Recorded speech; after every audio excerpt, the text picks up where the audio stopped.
السلام علیکم ورحمۃ اللہ وبرکاتہ۔ ریڈیو HRDF میں خوش آمدید۔ حضرت ابو بکر صدیق رضی اللہ تعالیٰ یہ سن کر صحرا کی طرف بھاگے کہ حضرت بلال پر ان کے دشمن بے دردی سے ظلم کر رہے ہیں۔ وہ تشدد کرنے والوں پر چلائے، کیا تم ایک آدمی کو صرف یہ کہنے پر اللہ میرا رب ہے مارتے ہو؟ انہوں نے بنی امیہ سے کہا کہ وہ بلال کی رہائی کے لیے مناسب قیمت ادا کریں گے۔ سخت اذیتوں سے دوچار ہونے کے باوجود اپنے ایمان سے پیچھے نہ ہٹنے اور نہ ہی اپنے نظریات کو خاک میں ملانے کے لیے تیار حضرت بلال سے پریشان ہو کر امیہ نے اس تجویز کو قبول کر لیا۔ حضرت ابو بکر صدیق رضی اللہ تعالیٰ نے سونے کے سکے دے کر رہا کر دیا۔ حضرت ابو بکر صدیق رضی اللہ تعالیٰ کے اسی واقعے کی یاد میں حضرت عمر رضی اللہ تعالیٰ کہتے تھے کہ ابو بکر ہمارے سردار ہیں، انہوں نے ہمارے سردار کو آزاد کر دیا۔ ابو بکر صدیق امیہ کی مانگی ہوئی رقم گن کر بلال کے ہاتھ میں تھما کر وہاں سے چلے گئے۔ امیہ نے آواز دی اور کہا کہ لے جاؤ، لات اور عزا کی قسم، اگر تم مجھے سونے کا ایک سکہ دینے پر اصرار کرو تو میں اسے تمہیں فروخت کر دیتا۔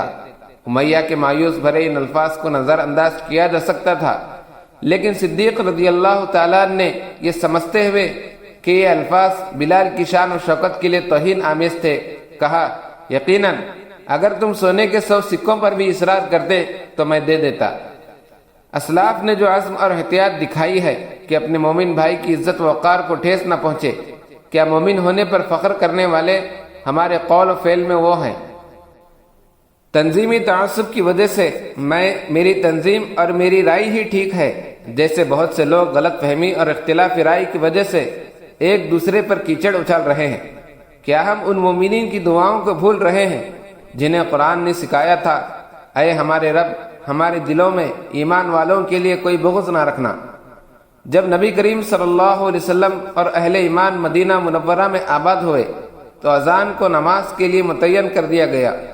دشمنوں کی اذیت میں گرفتار ہوئے تو مضبوط آواز میں اللہ احد اعلان کرنے والے بلال رضی اللہ تعالیٰ عنہ کو آپ صلی اللہ علیہ وسلم نے مؤذن کے طور پر مقرر کیا۔ اللہ اکبر، اشہد ان لا الہ الا اللہ، اشہد ان لا الہ الا اللہ، اشہد ان محمد رسول اللہ، اشہد ان محمد رسول اللہ۔ انہوں نے بلند اور خوش کن آواز میں اذان دی۔ مدینے کے ریت کے ذرے بھی ان لہروں سے خوش ہوئے ہوں گے۔